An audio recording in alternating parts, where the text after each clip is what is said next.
We went from $0 in processing to over $1 billion in just a year. What do you credit that to? Looking at where customers are in their adoption lifecycle. You immediately had product market fit. And then you just said you had people waiting for you to launch. How did you do that? I think two things. One is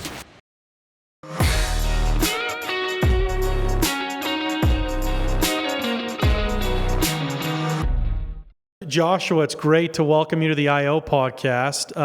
For those who don't know Joshua, I'll let him introduce himself in just a second, but he's the CEO of Rainforest. Rainforest made the exceptional startups list this year, so it's obviously doing very well. We got to know Joshua because we want to get to know the business a little better, and we want to share with our listeners what Rainforest is doing that other startups should adopt. So Joshua, welcome to the convo. Thank you. Well, thanks for having me. Really looking forward to it, and love all the other episodes that you've put out with other founders. As a quick background, I'm the founder and CEO of Rainforest. We are payments as a service, so we help software companies add payment processing capabilities into their products, which results in a brand new revenue stream for them. And best-in-class performers can see as much as 50% of their revenue coming from payments on top of software. So it almost can double the size of your business. And by way of background, I was previously the co-founder of a vertical healthcare payment startup called Patient Co. that successfully scaled and exited, and then ran a consulting firm for a while, which I'm sure we'll get into. Yes, we will. And we're going to dive into Rainforest value prop versus other well-known names. We'll get to there. But why don't we start with this question? We want you to brag a little bit. Share with our listeners something very cool that you're proud of. I mean, obviously, you're at least doubling year over year, it sounds like. What else can you share with us that's like, holy cow, Rainforest is doing well? Yeah, I think one of the things we're most proud of, if you look back at our 3.5, almost 4-year history now, is we went from $0 in processing to over $1 billion in just a year, which is certainly at the top of the stack when you look at other payment companies out there. And we've since surpassed that quite a bit, as you referenced. But even going back to early days, we had such good product market fit day one when we launched that we skyrocketed right out of the gate. So Joshua, what do you credit that to? Like the 0 to $1 billion, the product market fit right out of the gate. Like, what do you credit that to? What did you actually do that made that was the sort of resulting outcome? So I think two things. One is we knew the market extremely, extremely well. So but previously, I had been the founder of a healthcare payments company, and we would have been, at the time, an ideal client for Rainforest. So I had been in the client's shoes, if you will, and solved a problem that I knew near and dear to my heart. Second, I spent some time consulting before I started this, and I didn't know it at the time. I hadn't planned to start another tech company, but it turned out that those several years of consulting was really paid customer discovery work, because I was out talking to prospective clients for Rainforest every day, building a reputation, understanding what problems they had. And so after several years of doing that and then starting Rainforest, I knew the market extremely, extremely well. I'd talked to literally hundreds of prospects and had done paid projects for over 50 of them, and also brought a team that had equally as much experience, from other companies, a lot of them that I'd worked with. So I think just knowing the market better than anybody else, and I did that in my first company as well, which was in the healthcare space, just rolled up our sleeves and we got out and met with prospects and literally sat shoulder to shoulder with them for weeks on end. So we were experts in what their life was. We knew it better than they did by the end of it. So that's one. And then second, in our business, we had to build a lot of infrastructure before we could turn the lights on. I think a lot of SaaS companies today, you can kind of do very iteratively. Using AI, you could generate a prototype in a day or a week. You kind of get it in front of customers and iterate through. And I think for a lot of businesses, that's a really great strategy. Other businesses have a much longer build time. And with us, not only did we have to connect to all the card networks, but we had to get sponsorship from banks. We had to get regulated. We had to get PCI compliant. And there's really no room for error in payments. Our business is 100%. It's like the old school telephones. When you picked up a phone line, it worked 100% of the time, basically, or your electricity, it's expected to be on 100% of the time. And so we were building for a year before we even launched the product. And in a lot of ways, we were landing 3 planes at once. One is, how do we build the product and get that to land? Second, how do we get all the regulatory work done and bank sponsorship work done?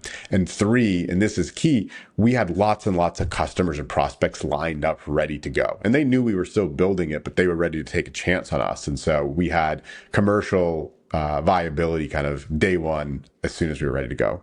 Okay, there's a good call out. You had made a comment early that you immediately had product market fit. I think that was your word, or at least it came right out the gate. And then you just said you had people waiting for you to launch. That is the ideal outcome for launch, right? How did you do that? What did you do to have them waiting for you? And how did you know that what you were building would be accepted by them? Well, and curious how many of them came from those consulting conversations. Like literally you were getting to know them for years and you're just like building a list. And then when you start Rainforest, you start, preparing them for what you're building, or was it something different than that? Yeah, so early on, the way we get clients is a couple things. One, it's using our network. I've been fortunate to be a repeat founder, so I had a big network and could leverage that. But even still, a lot of our early clients weren't people that I knew personally, but they were, I'd say, one step away. And so what I did is worked really hard to bring on advisors, some of which were formal advisors who have equity and shares and things like that, who really contributed, and others were just what I call friends of the firm. People who liked what we were doing for whatever reason, whether it was they knew us personally, they liked the mission, they'd gotten burned by our competitors and just wanted to see innovation. If you can find a good band of folks like that, friends of the firm, they will make introductions and they will put their name on the line to introduce folks to someone to the founder who's starting and say, hey, Joshua's doing some really cool things and we trust him. You should trust him too. And that's how you get, I think, your first 10 or 12 customers, is either directly through your network or through friends of the firm. I think it's very, very difficult to find customers when you're starting just cold. Let me just cold call 15 people. And I tell founders a lot, because I do a lot of mentoring and angel investing today, that if you can't find warm intros to 15, 20, 30 ideal prospects, you've got a problem. Like, you're going to have a really hard time selling this thing if you can't even find warm connections to the first ones, because it means your network isn't strong enough. You haven't met enough people yet. So I think that's like a good litmus test. So that's how we got customers early. And then I think going back, Tyler, to the first part of your question, how did we make sure we had product market fit? I think a lot of it comes down to building in a market where you're solving a real pain point. And so for us, the market had already been established. We're not the first mover by any stretch. And in fact, there's several big first movers, such as Stripe, that have a well-trodden path in front of us. So we knew the market size existed. We knew a lot of people were doing this, and there was huge dissatisfaction. And when I talk to prospects and they tell me, I'm just so unhappy with Stripe or the other payment processors I'm using, and that's a theme you hear over and over again, that's big. The other kind of compelling piece is all of the businesses that I've ever started in my life and will continue to do help other companies generate revenue. In my last business, Patient Co, we were helping hospitals collect on uncollectible patient revenue. So people who weren't paying their hospital bills. And so when you can show up at their door and say, you were leaving this $1,000 bill on the table and we got you paid it, they're willing to pay a really high premium for that. In this business, we're generating up to 50% of an overall SaaS company's revenue. And so when you can show up every single morning with a bag of cash and say, hey, SaaS company, we just generated you a bunch more revenue, it becomes a must-have product instead of a nice-to-have. And so I think, things like time savings and efficiency, those are much, much harder to sell than here's a bag of cash each and every single morning. So, Joshua, there's something interesting, and I'm curious how you parse this. So, there's a lot of other sort of low NPS areas where people are like, yeah, nobody like raves about Salesforce, but also look at the amount of CRM companies who've like tried and failed. So, when you were hearing that people were dissatisfied with Stripe, how did you know it was pain that would lead to making a change versus just like yeah, I don't like NetSuite, but where else are people going to go kind of thing? Yeah, I think that's a great point. Like looking at where customers are in their adoption lifecycle. You know, if you're trying to get a company that's been on Salesforce or HubSpot for 8 years and it's ingrained in the entire organization, being able to rip and replace that is really hard. And so I think if you were going to enter the CRM market, for example, you'd have to find either companies that were just starting and adopting you as their first product or at an inflection point and they were ready to make the switch. I think for us, it's, payments is an area where there is a lot of integration and there is, a lot of emphasis put on the payment partner because it's complex, but people aren't married to them. And so, we find that our customers can integrate into us in as little as 2 weeks for a fully fledged payments product, and launch a few weeks after that. And so when the switching time and costs aren't that high, and you have a lot of dissatisfaction, you've got a real winner in the market. Follow up here is, if we start with the premise that markets are fairly good at delivering to customers what they want, and bigger markets even more so, payments is very high on that space. You've got Stripe, who is one of the best startups any of us have ever studied. And I might say, yeah, the original insight is, well, Stripe doesn't share the revenue with you because they're not a PayFac themselves, but they do have a competing product, right? So what did you notice that Stripe does not provide? Or in other words, what did the market not see that you saw? What's the unique, specific thing? What was the insight? It's a great question. So I think if you look at Stripe has a very broad remit. Their mission is to expand the GDP of the internet. And that includes things like payment acceptance. They're helping with business formation. They're helping with tax. They're helping with, if you go onto Stripe's page, they've got 55 different products. And some are great and some are really not great, but they're kind of all featured equally. What we did is we said, is there a segment of the market that's being underserved that we can win? And we realized it's not just general payment processing. If you're a retailer online and you need to take payments, a lot of people who do that, we're not going to compete. If you are a business management software platform, for example, maybe you're a software platform for private schools to collect tuition, or for plumbers to invoice all the people for the plumbing work and plan your dispatch routes and things like that, like a very specific vertical business. That's where we come in. When the software company is helping their end customers accept money from consumers or businesses. And so we said, we're going to compete with Stripe, but only in this one specific product area, which happens to be the fastest growing segment of the market. And I think Stripe has gotten so big that in a lot of ways they became the incumbent, right? About circa 2012 or so when Stripe started, they were a tiny startup. They skyrocketed and they were replacing massive legacy payment processors. Here we are 12 or 13 years later, and they've become one of the large legacy payment processors, right? 12 or 13 years is a lifetime in payment processing. And what got them there won't get them to the next, the next area. And so in particular, the thing that we see the most is around service.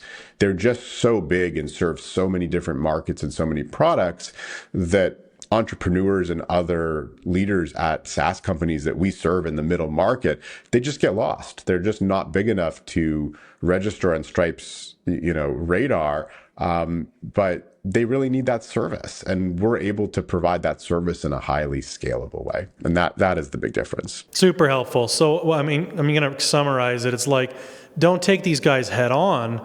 Find a unique part of their offering where they may be weaker and customers happen to be more desperate, and take it off at a specific point. And that's what you seem to have done. Is that right? Absolutely. It's finding that sub-segment. We're not in the overall payments market. We're in mid-market payment processing for vertical software companies. That's the segment we serve specifically, and we compete exceptionally well in that segment. All right, I got one follow-up, which is this. Sterling and I both love payments. And one thing we learned from that is that it is a fixed pie of, call it 2.9%, and you get to divvy that pie up across a number of different constituents. Your value prop appears to be, we're going to give you, company A, more of that pie than you would have got otherwise. How do you do that in a way that's still profitable to you? What did you enable cost-wise or structure-wise to give more of the pie to people who do not get it usually? Because the last thing I would do is introduce another person to this pie, but that's exactly what you're doing. Yeah. So for these software companies that we're serving, almost always they have an enabler. And so we're replacing somebody else, somebody else that's taking a piece of the pie. We're saying we'll replace them, do a better job, and take less of the pie, right? I think that's a really good way to talk about it, is we put more money in your pocket. I think the way that we're able to do that without just competing on price alone is by actually expanding the pie, not from a percentage of each transaction you take, but processing more payments. So adoption is still a really big concern for our clients. They might have, using the example of plumbers, they may have 1,000 plumbers that use their software every day to run their businesses. They might only be processing payments for 10 or 15% of them, and the rest of the plumbers use Square or their local bank or just take checks, quite frankly.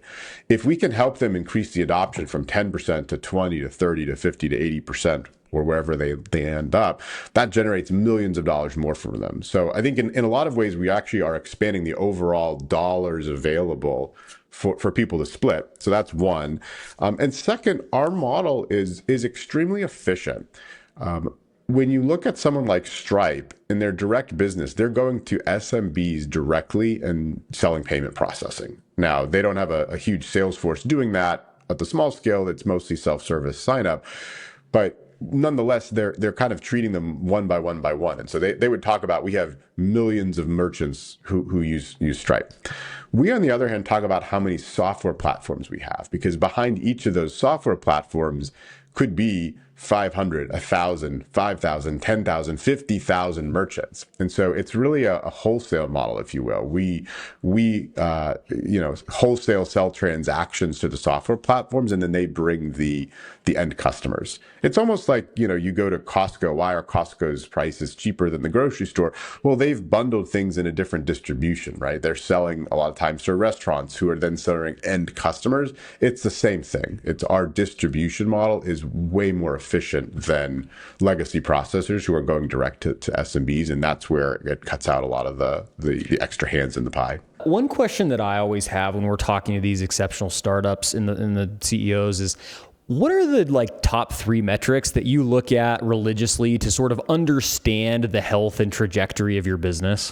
For us, honestly, I could even distill it down to one, because we're entirely consumption based. We don't charge platform fees. Our success is 100% aligned with our customers, meaning when they make money, we make money. If they're not making money, we're not making any money, because we take a percentage of each transaction. And so the one stat that I look at religiously is processing volume. That ties almost directly to our revenue, to our profitability, et cetera. And so it's all about volume. If that is going up and to the right, we're all having a good day, as is our clients. This is one of my favorite thing about payments is sort of your North Star metric is often very, very clear. It's like the usage. When we think about other companies, X is like unregretted user minutes, or maybe that's Netflix, but it gets harder and harder. Payments is just beautifully simple, but not all businesses have quite that same luxury. What was it? How did you do it at your previous startup? What was kind of your North Star metric? So in a lot of ways, it was kind of the same. We did have some software fees and billing fees and other things. Healthcare's a little bit more complex and deep there. But at the end of the day, we were looking at, are we getting the hospitals paid? Because our value prop there was not that we'd make them more money, but that we would help them collect uncollectible dollars, one, and two, do it more efficiently. So we looked at cost to collect. Right? How many bills do you have to send before a patient pays? How many collection agencies do you have to use? How much are you investing in technology? So the cost to collect was big, as well as the actual collection rates. Those were big metrics. I'd say other other secondary metrics that I look at in our business is certainly sales, right? We track for every client we sign, we project what their 12-month processing volume is going to be. They might say, hey, I'm going to bring you $300 million. And so we track that. And our company, we not only have an expense budget, but we have a revenue budget also. So my platform success team that's responsible for implementation and onboarding and making sure people are using our product, every single month have a budget where they say, here's how much processing we're going to bring in by platform. And we go through a variance analysis every single month. If one platform is doing better than we thought, I want to know why. What can we learn from that? On the flip side, if some platforms are running behind, what can we do as a company to help them out? Is it more resources? Do we need to go see them? Are they having a challenge with the integration? What is it? And so I'm really big at having variance is measured in every department. Same thing in sales, right? Sales, platform success, even development, right? We say it's going to take us 4 weeks to develop this feature. I had this conversation with my head of engineering yesterday, and it actually took 6 weeks to develop. I'm like, we had a 50% overrun. Like, that's a lot. We're growing fast. Like, weeks matter, especially when there's a team on it. Why? Is it because we misestimated the tickets? Is it something came up? Did we get distracted? Are our developers just like, what's the reason? And, you use that for continuous improvement. And look, if you continuously improve in every department within the business, every single week, you have, take 2 weeks off, you have 50 chances every year to improve even just a little bit. The compounding effect on that is absolutely massive. I'm ruthless about continuous improvement. Joshua, you raised a very healthy round from a very impressive set of investors. It was like $11 million seed round, if I have it right. A lot of the founders listening would love to be in that position. What are the 3 things you did well to put that round together? Give our founders some actionable advice on what enabled you to succeed in such a great round. And is thing number 1 be a already successful founder doing it again? Is that going to be one of the top tickets? That certainly doesn't hurt, right? Let's not sugarcoat it. I think being a successful repeat founder definitely opens doors.